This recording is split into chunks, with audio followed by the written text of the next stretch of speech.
इनको एक अनजान नंबर से फ़ोन आया और फिर उनसे बात हुई। धीरे-धीरे दोनों के बीच प्यार हो गई और फिर इन्होंने शादी कर लिया। लेकिन शादी करने के कुछ दिन बाद ही इन्होंने अपने ल प अपने जीवन में परेशानियों का सामना करना पड़ा। तो हम इनसे जानते हैं कि क्या कुछ इनके साथ हुआ था। सबसे पहले आप अपना परिचय दीजिएगा।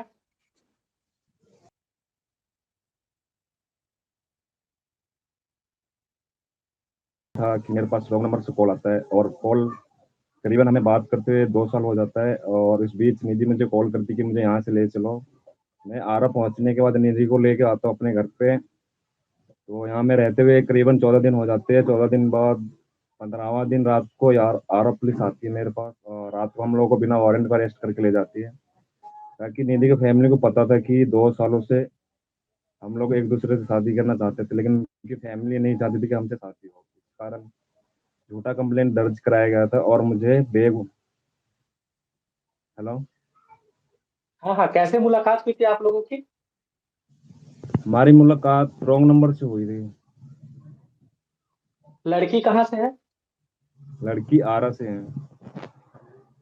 शादी आप लोगों ने कब की थी? शादी हम लोग की मंदिर में हुई थी और कोर्ट मैरिज करने वाले थे, लेकिन हो नहीं पाया था क्योंकि उसका बीए का एग्जाम चल रहा था। इसलिए निधि ने बोला था कि हम लोग पेपर खत्म होने के बाद जब कोर्ट मैरिज करेंगे, अभी दिखाने के लिए हम लोग मंदिर में शादी कर लेते। तो जब आपके पास पुलिस आई तो क्या उसके पास अरेस्ट वारंट थी? नहीं, मैंने पूछा था आप किस आधार पे हम लोगों को ले जाना चाहते हैं। बोला कि नहीं, हम लोग ऐसे ही घर में घुस जाते हैं, कोई वारंट टारंट नहीं। मतलब वारंट नहीं है तो ऐसे कैसे ले जा सकते किसी को। ना कॉल डिटेल लेके आए थे ना कुछ लेके आए थे। आप पुलिस जेल में कितने दिन तक रहे थे? जेल में 4 महीने 10 दिन था मैं, और 3.5 महीने के बाद निधि के फैमिली ने सुलहनामा डालते कि हमको केस नहीं लड़ना है, हम लोग केस वापस ले रहे हैं। तो जब आपने कोर्ट में गया था तो क्या निधि आपके पक्ष में थी या नहीं? निधि मेरे पक्ष में गवाही दी थी 164 के बयान में कि मैं रंजन सिल्वा के साथ रहना चाहती हूँ, मम्मी पापा के साथ नहीं रहना चाहती हूँ। तो फिर कोर्ट ने इसका क्या फैसला किया? कोर्ट ने फैसला, केस क्लोज हो चुका हुआ है, लेकिन वही जाति पाति प्रॉब्लम हो रही है। निधि के फैमिली उसे भेज नहीं रहे हैं और मैंने RSDO को भी कंप्लेंट किया था कि वहाँ के थाने के द्वारा निधि को मेरे पास सौंपा जाए, लेकिन उन लोगों ने भी हाथ खड़ा कर दिया कि तुम लोगों का फैमिली मैटर है, कोर्ट से केस खत्म हो चुका हुआ, लेकिन ये लोग कोई सपोर्ट मेरा कर नहीं, ना मदद कर मेरा कुछ भी। तो क्या आप बड़े अधिकारी के पास गए थे या नहीं? बड़े अधिकारी SP के पास भी गया था, मैं DM के पास भी गया था, और सब जितने बड़े पद पे हैं सबसे मैंने कांटेक्ट, मेरे फाइल सबके पास गई हुई है, सबने हाथ खड़ा कर रखा है। निधि के फैमिली वाले क्या कुछ बोलते हैं? निधि के फैमिली वाले वही उनके पक्ष में क्या है, जाति पाति को प्रॉब्लम ले रहे हैं कि हम लोग अगर वहाँ लड़की भेजते हैं तो हम लोगों को गांव के समाज लोग रहने नहीं देंगे। इसलिए वो लोग भी थोड़ा मजबूर है। ऐसा नहीं कि मेरे लिए कोई बुरा सोचते हैं, ऐसा कुछ नहीं है। ओनली थोड़ा उनके गांव के जो आदमी है वो लोग प्रॉब्लम कर रहे हैं, और कुछ नहीं। तो जब आप लोगों ने शादी कर चुकी है तो इसमें फिर जाति की बात कहाँ से आती है? जाति के फैमिली की तरफ से कुछ प्रॉब्लम नहीं है क्या, गांव के जो आदमी लोग हैं, क्या लड़की तुम लोग भेजोगे वहां पे, क्योंकि लड़की पंडित है, इसलिए गांव के लोग सोच रहे हैं कि जब पंडित की लड़की ऐसा कर सकती है, शायद कल को कुछ बदनाम, मतलब जो चीज हो चुका हो इस चीज को इंसान दबाया जाता है ना, या तो कि बदनाम नहीं किया जाता ना। या तो मैं कोई शौक से सोशल निधि का मीडिया में। निधि का क्या कहना है?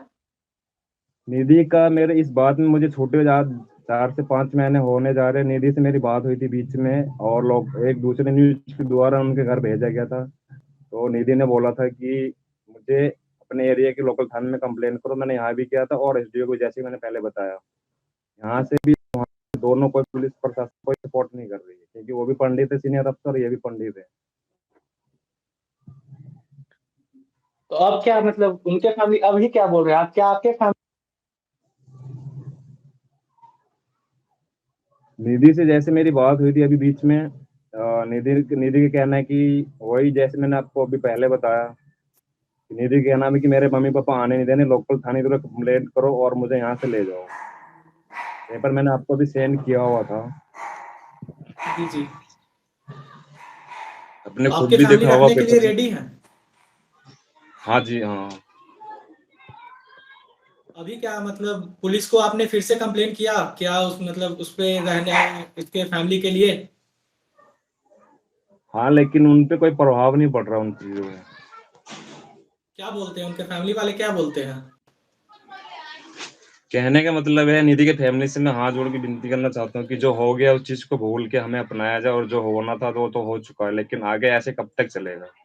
कोई मैं शौक से तो मीडिया में आ नहीं रहा हूँ। क्या आपकी जेल से छूटने के बाद निधि से कभी बात हुई थी?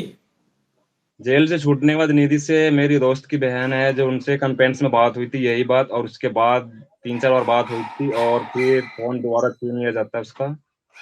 फिर फ़ोन छीनने के बाद 2-3 महीने बाद मेरे पास कॉल आता है कि वहाँ पे, जैसे कि मैंने अभी बोला थोड़ी देर पहले, कि यहाँ के लोकल थाने में कंप्लेन करो, मुझे यहाँ से ले चलो। ये कंप्लेन मैंने आरएसडीओ को भी किया हुआ था, पेपर आपको मैंने सेंड किया हुआ था, आपने देखा होगा।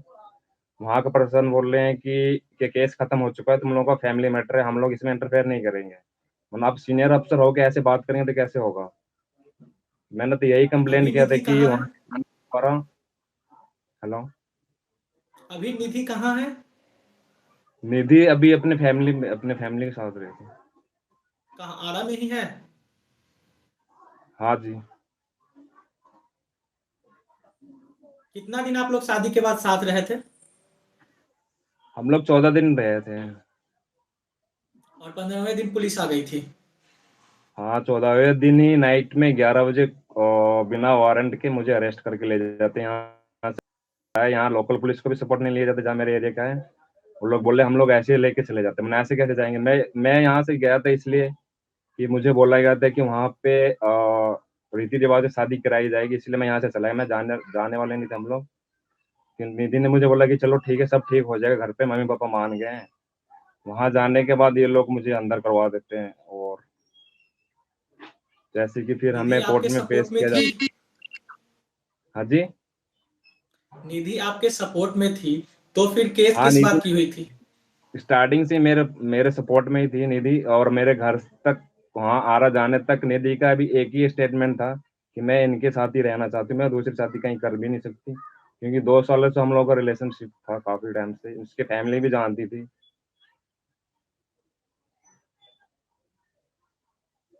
तो स्थानीय पुलिस को आप लोग ने नहीं बताया था? जो हमें आरा की पुलिस या फिर जो आपके साथ परेशानी हुई थी कि आरा की पुलिस आपको लेकर गई, तो आपके फैमिली वाले स्थानीय पुलिस के पास गए थे या नहीं? मेरे छूटने के बाद मैंने कंप्लेंट दर्ज किया था हमने, जैसे मैंने पहले बताया, अपने लोकल एरिया थाने में कंप्लेंट किया था। जैसे ने निधि ने मुझे बताया था कि तुम अपने एरिया लोकल थाने में कंप्लेंट करो, मुझे यहाँ से ले चलो, कि मैं यहाँ मम्मी-पापा के साथ फिर से नहीं रहना चाहती हूँ। जब मैंने कंप्लेंट किया था यहाँ लोकल थाने में, और आरा एसडीओ को भी। मैं आपको एक बार फिर से बता दूं कि एक अनजान नंबर से इनको फोन आता है और फिर बात होती है। बात करने के कुछ दिन बाद दोनों के बीच प्यार हो जाता है और फिर दोनों ने मिलकर मंदिर में शादी कर लेते हैं। लेकिन कुछ दिन बाद लड़की के परिवार ने दोनों पर केस कर दिया और लड़के को जेल भेज दिया जाता है। अब लड़की के परिवार लड़का को के साथ भेजने के लिए मना कर रहे हैं कि जात के अलग होने के कारण लड़की को लड़का के साथ नहीं भेजा जा रहा है। धन्यवाद। आप देख रहे थे न्यूज़ एरा शुभम के साथ।